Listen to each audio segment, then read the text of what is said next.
important that we first itong mga fake news, misinformation, disinformation, and malinformation. Sige, Kuya Pao. At para masigit nating maipaliwanag ito, let us call our first two guests for today. Meron po tayong tatlong guests today, mga ka-chatters. Our first guest is an assistant professor of speech, communication, and rhetoric at the Department of Speech, Communication, and Theater Arts at University of the Philippines, Diliman, where he is also currently pursuing a doctorate in political science. His research interests and advocacy include public addresses, political rhetoric, civic education and engagement, and identity movements in Southeast Asia, particularly the Philippines. Ayan, alam nyo ba, ang kanyang mga research work has been published in international journals and presented at various local and international conferences. Magandang araw, Kuya Paulo, Kuya Bryant. Magandang araw din sa mga ka-chatters na nanonood at nakikinig ng ating programa.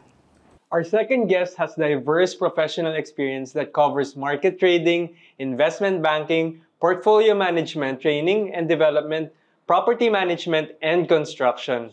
And she is also the executive director of a SEC-registered NGO, Pilination Network. Let us welcome to Cyber Chat, Ms. Rosana May C. Losada. Masayang araw sa kanilang lahat, mga ka-cyber chatters. Okay, so Ma'am Mickey, can you tell us more about Pilination Network? Pilination, bayang pinili, Pilipinong piniling nation, Pilination. So, chosen nation, for short, Pilination Network. To sum it up, ang movement namin is happy, learn, and good. Bakit? Happy kasi we're an entertainment channel. We produce and do content to entertain. It's fun, it's happy. Learn because we would like to inform people. And then good because we want the content not just to be fun, but also values-based. So happy, learn good. That's a Pilination. Thank you po, Ma'am Mickey. Earlier, we played a video showing random interviews of people from different walks of life who have seemed to have fallen for fake news on social media at one time or another.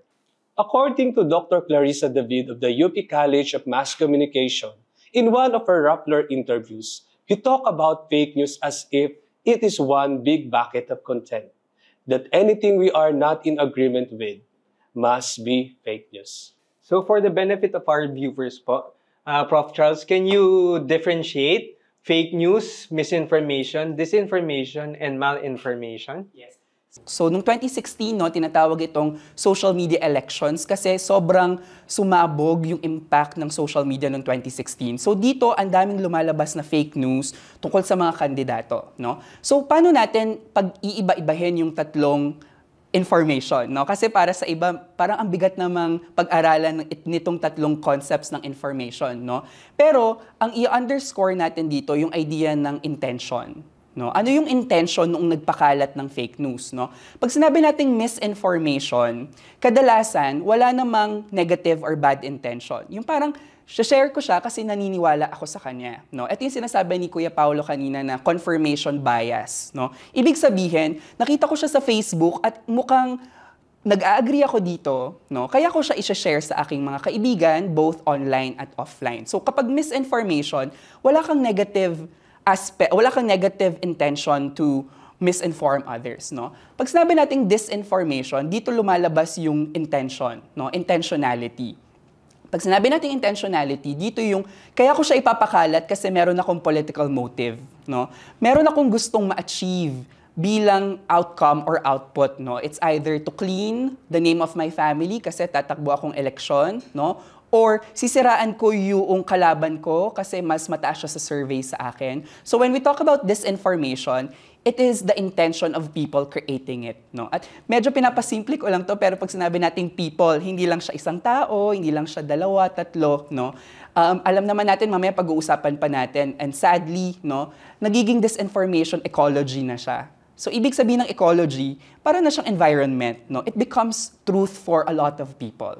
So, yun yung pagkakaiba ng misinformation at disinformation, no? Yung malinformation naman, it's the use of news, totoo naman siya, pero to attack other people as well, no? So may mga tinatago kang mga impormasyon sa totoong news para din magkaroon ka ng negative aspect or negative reputation or kumbaga sinasabi nila to, no, pagtatapon ng putik doon sa mga kalaban mong politiko. So itong tatlong na ito, no, napaka-importante nating pag-usapan. 8 years from 2016 na tinatawag ng social media elections kasi hanggang ngayon nangyayari siya sa Pilipinas, no, at hindi lang sa Pilipinas, no. Sadly, maging yung buong mundo na political man yan or social cultural, no, nagkakaroon ng iba't ibang klase ng fake news, disinformation, misinformation, at malinformation.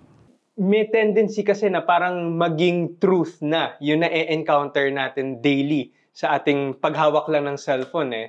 So, considering that, no, kaya nga yung sariling truth na yun, eventually nagiging belief siya, no, na nagsosolidify siya sa atin. And therefore, mas vulnerable tayo sa manipulation, especially for those na sinabi mong may deliberate intent, like sa disinformation, no? So, tama po ba yan, Prof. Yes. Tama, Kuya Paulo, no? Importanteng confirmation bias, no? At naniniwala ako, dati nung medyo bata ako, hindi ako naniniwala na kapag pala ang kasinungalingan, pinaulit-ulit mo, nagiging katotohanan siya, no? Pero ngayon, sadly, doon sa politika na meron tayo, no? At ang dami ng ganitong outcome ng politics natin that a lie told 1,000 times becomes the truth for a lot of people, no? So yung confirmation bias kasi natin bilang mga tao, 'di ba? Kapag sinasabi sa atin siya at paulit-ulit siya, mas nagiging totoo siya, no?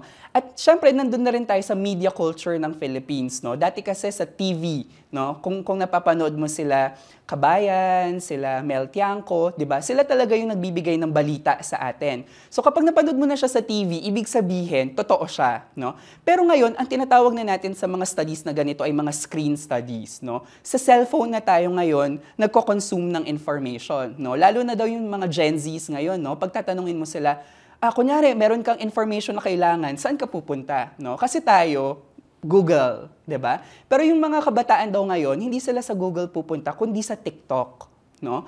At dito magiging mas malala ang labanan ng fake news kasi instead na sa television ka kumukuha ng mga information, lahat ngayon sa TikTok, lahat ngayon sa Instagram at Facebook ay content creators na, no? At ang sad dito ay walang check kung totoo nga ba yung nakikita natin sa mga online platforms na ito, no? Kaya kung napabayaan siya at napanood siya ng isang kabataan, iti-take ngayon as the political truth, no? So, yun yung medyo confirmation bias, but also, no, makikita natin, kasi ang mga Pinoy gusto natin laging online, di ba? Chronically online nga daw tayo, di ba? Pero, walang nag-check online. So, consume lang tayo ng consume ng information. At kapag, kunyari, sinabi ni Kuya Paulo, ganito yung information na ito. At sinabi mo rin, Kuya Brian, na ganito yung information, di ba? Sino ako to correct them, no? So, ang gagawin ko, I will consume that, no, and build my own political truth based on the information that I consume online. Tsaka nagkakaroon ng credibility just because maraming subscribers. Yes. Diba?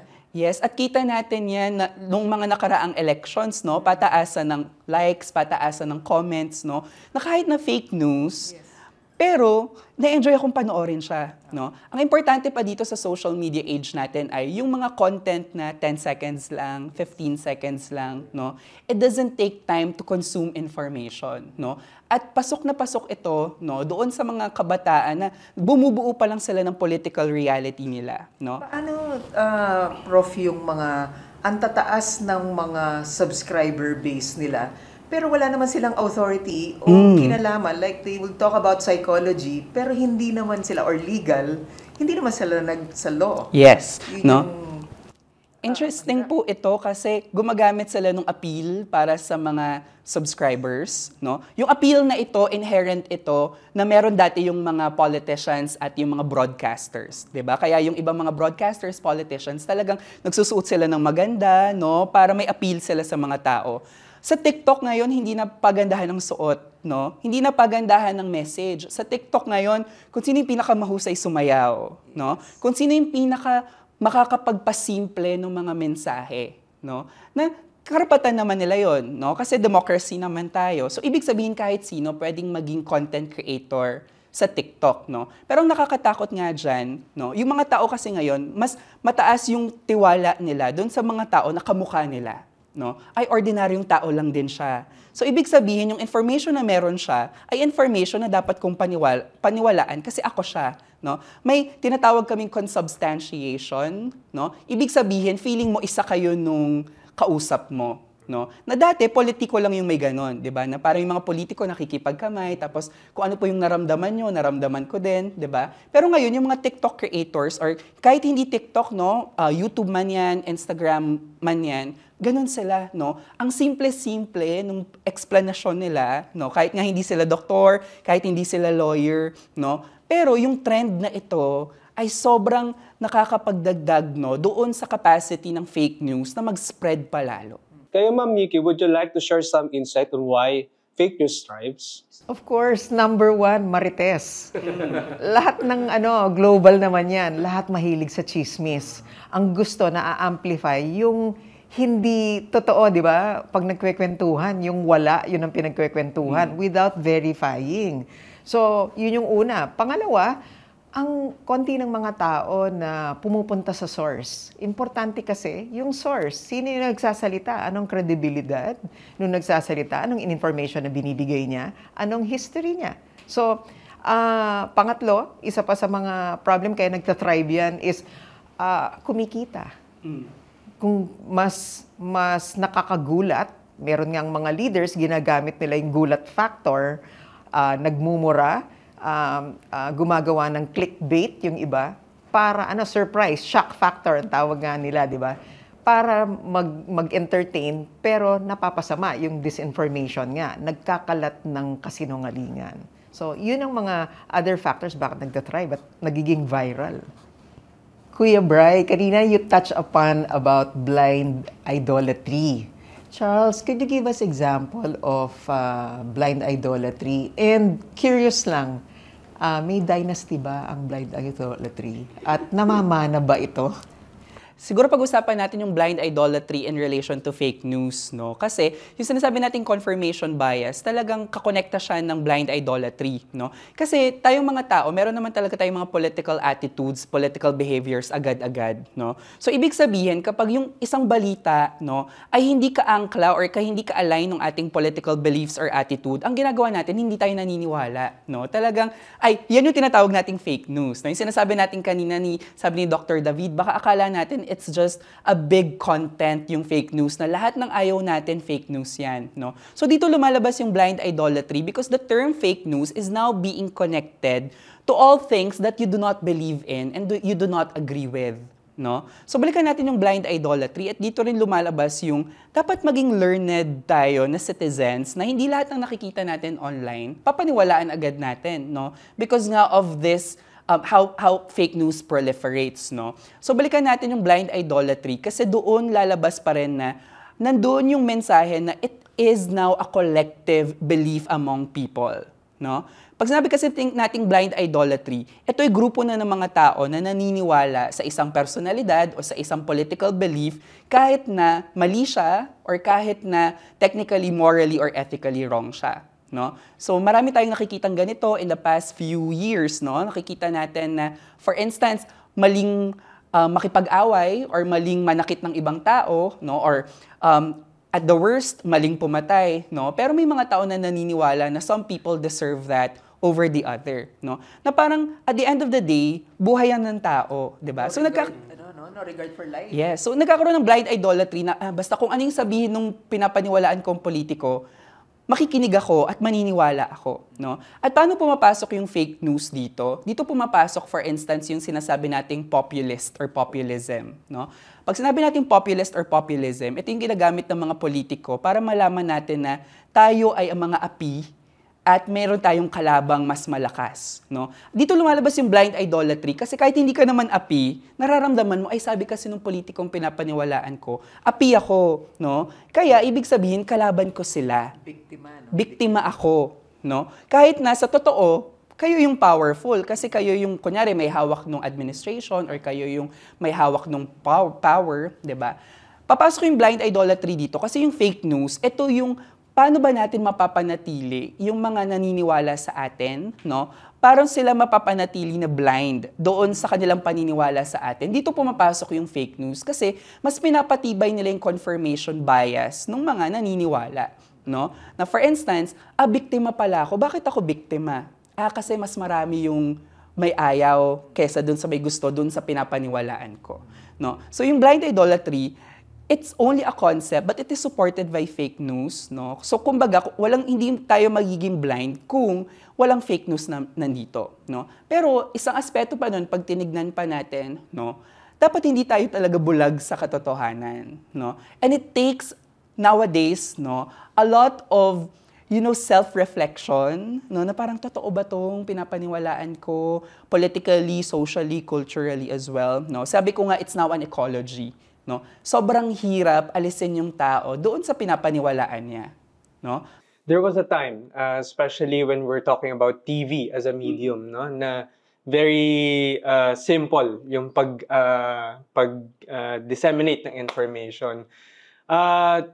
Yung irony, I guess, no, ng pag-emerge ng internet and ng itong social media kasama na sa internet, no?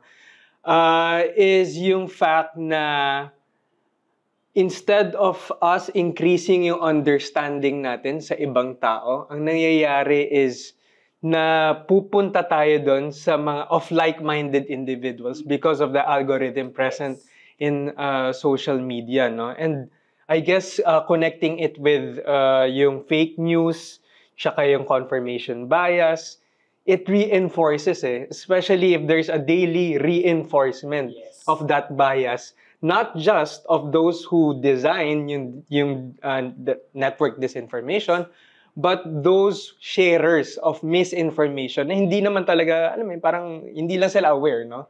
Pero nakalat nila yung information na yun. So I guess yun yung yun yung mahirap kasi parang nalalock tayo dun sa parang echo chamber ng mga individuals na sadly naniniwala din sa mga twisted na. Balikan ko lang yung sinabi ni Ma'am Mickey kanina, no? Nakalimutan ko pong sagutin yung blind idolatry ba ay namamana, no? At ko-connect ko ito din. May dynasty ba yan? At ko-connect ko ito sinabi ni Kuya Paolo na yung echo chambers na meron tayo, no? Ang tinatawag namin dyan sa political science ay political socialization, no? Na ang ating political attitude, ang ating political reality, hindi siya namamana, pero natututunan natin siya as we go along in life, no? At syempre, ang kauna-unahan nating natututunan ang kauna-unahan natin na teacher ng ating political life ay ang ating mga magulang, 'di ba? So, malaki talaga kahit sa US pa 'yan, no? Maraming nagsasabi na kung ano daw yung political party ng mga magulang mo, most likely yun yung political party mo paglaki, no? So, importante ito kasi yung political reality natin ay namamana, nakukuha natin siya galing sa ating mga magulang. So, tandaan natin ngayon, ang mga bata, no, 10 years old pa lang, 11 years old, online na sila, no? At siguro kung naiisip natin na yung mga bata ngayon, sobrang dali nilang matuto yung mga viral na sayaw online, no? Yung mga TikTok na viral, no?